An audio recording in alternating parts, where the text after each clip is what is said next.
ये हम तो उम्मीद कर रहे थे कि कोर्ट इस तरह के इश्यूज को, इस अंग्रेजी में कहते हैं कि they will nib it in its but, मगर अब लगता है कि इस तरह का लिटिगेशन अगर आगे बढ़ेगा तो फिर ये उसी रास्ते पर जा रहा है जो बाबरी मस्जिद का लीगल इशू गया था।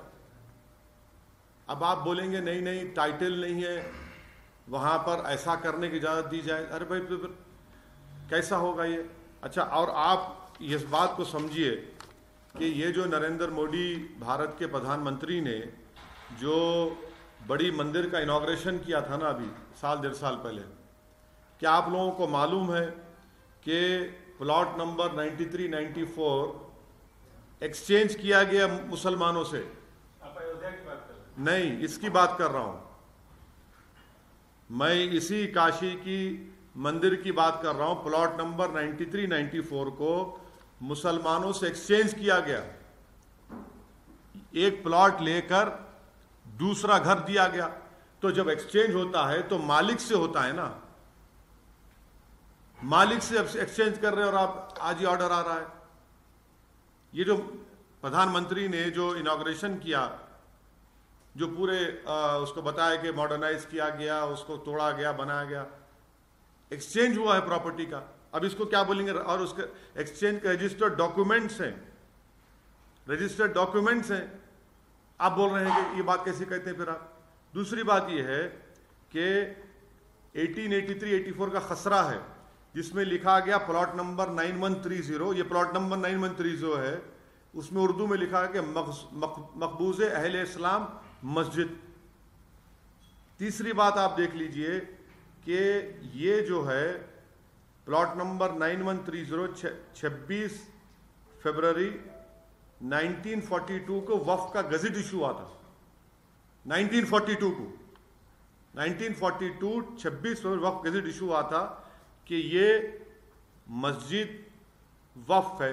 दूसरा एक केस हुआ था 1936 का जिसका दीन मोहम्मद वर्सेस स्टेट, 1937 में जजमेंट आया। जजमेंट में कहा गया कि मस्जिद के नीचे की जमीन, घर नॉर्थ और साउथ पे पूरा वक्फ है। अब इससे बड़ा आपको मैं 3 सबूतें दे रहा हूं। फिर ऊपर से 91 का एक्ट है। अगर कोई ये कहेगा कि भाई 15 अगस्त से पहले मेरा कब्जा था, तो फिर 91 का एक्ट के माने क्या है? आप तमाम जिम्मेदार हैं। माने जितने यहां पर जर्नलिस्ट बैठे हैं, जो जब बाबरी मस्जिद का जजमेंट आया था, उन आप तमाम गवाह हैं। मैंने कहा था कि देखिए ये जजमेंट जो बाबरी मस्जिद का आया है, अब और मुश्किलात पैदा हो जाएंगी क्योंकि फेथ के ऊपर जजमेंट दिया गया था। अब 91 का एक्ट है और सुप्रीम कोर्ट ने बाबरी मस्जिद जजमेंट में कहा कि भाई जो माजी में जो कुछ भी हुआ उसको हम खोलेंगे नहीं। 15 अगस्त 1947 को जो था वही रहेगा। अब यहां पर ये कह रहे हैं कि नहीं 15 अगस्त से पहले हम हैं, तो अब आप देखते जाएंगे कि एक के बाद एक अब केसेस पढ़ते जाएंगे। इसका असर क्या होगा देश में फिर? आपका कहना है नहीं, इसका असर ये होगा कि डिस्टेबलाइजिंग इफेक्ट पैदा होगा। कुछ लोगों का कहना है कि बाद तक जो 91 का जो मस्जिद एक्ट है उसको लेकिन बाद तक पूजा होता रहा, उसमें आरती होती रही 1993 तक। नहीं, 91 का एक्ट क्या कह रहा है? अगर आप कोई ऐसा काम करेंगे जिससे nature of the religious place change हो जाता है, तो फिर 91 का एक्ट किस माने में रखता? बोलिए आप, क्या माने रखता? चाहे मस्जिद हो, चाहे मंदिर हो, गिरजाघर हो, कुछ हो, अगर कोई ऐसा काम होता है तो फिर वो उस प्लेस का नेचर ही चेंज हो जाएगा ना। ठीक है, अभी तो ये 7/11 का ऑर्डर आया है सुप्रीम कोर्ट का, जो 20 मई का ऑर्डर है, उन्होंने 8 हफ्ते का उसमें फ्रीज लगाया है। अपील होनी चाहिए, अपील जरूर होगी।